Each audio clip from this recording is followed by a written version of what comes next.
আসসালামু আলাইকুম। আজকে আমি কথা বলবো 10 থেকে 24 মাস বয়সী শিশুদের স্পিচ ডেভেলপমেন্টাল মাইলস্টোন নিয়ে। অর্থাৎ শিশু যদি 10 থেকে 24 মাস বয়সে এই ডেভেলপমেন্টাল মাইলস্টোনগুলো কমপক্ষে এই ডেভেলপমেন্টাল মাইলস্টোনগুলো অতিক্রম না করে তাহলে সেটি স্পিচ ডিলে হিসেবে ধরা হবে। প্রথমত 10 থেকে 11 মাস বয়সে শিশু বাবলিং করবে, অর্থাৎ শিশু বাবা দাদা এমন বলবে।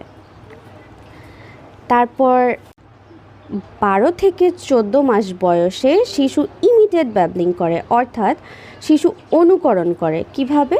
সেটি হচ্ছে, যদি আপনি শিশুকে ডাকেন সবসময় আব্বা অথবা আম্মা, তাহলে শিশুও আপনাকে ডাকবে আব্বা আম্মা এমন ধরনের, বা শিশু আপনারটা শুনে বলবে আব্বা আম্মা এমন। 15 মাস বয়সে শিশু একটা মিনিংফুল সিঙ্গেল ওয়ার্ড বলবে, যেমন শিশু যা দেখতে পাচ্ছে তার থেকে, যা শিশুর জন্য পরিচিত, যেমন মাম, বল, এমন একটা মিনিংফুল সিঙ্গেল ওয়ার্ড শিশু বলবে। তারপর 16 থেকে 17 মাস বয়সে শিশু 2টা মিনিংফুল সিঙ্গেল ওয়ার্ড বলবে, পরিচিত অবজেক্টের নাম। আর 18 থেকে 23 মাস বয়স পর্যন্ত শিশু কমপক্ষে 4 থেকে 6টা মিনিংফুল বা অর্থপূর্ণ সিঙ্গেল ওয়ার্ড বলা শিখবে।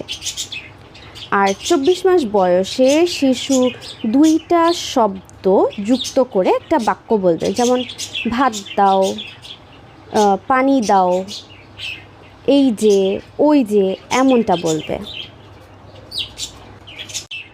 কাজেই যদি আপনার শিশু এই মাইলস্টোনগুলো পার না করে, অর্থাৎ এই ন্যূনতম মাইলস্টোনগুলো যদি আপনার শিশু পার না করে, তাহলে অবশ্যই তার স্পিচ ডিলে রয়েছে।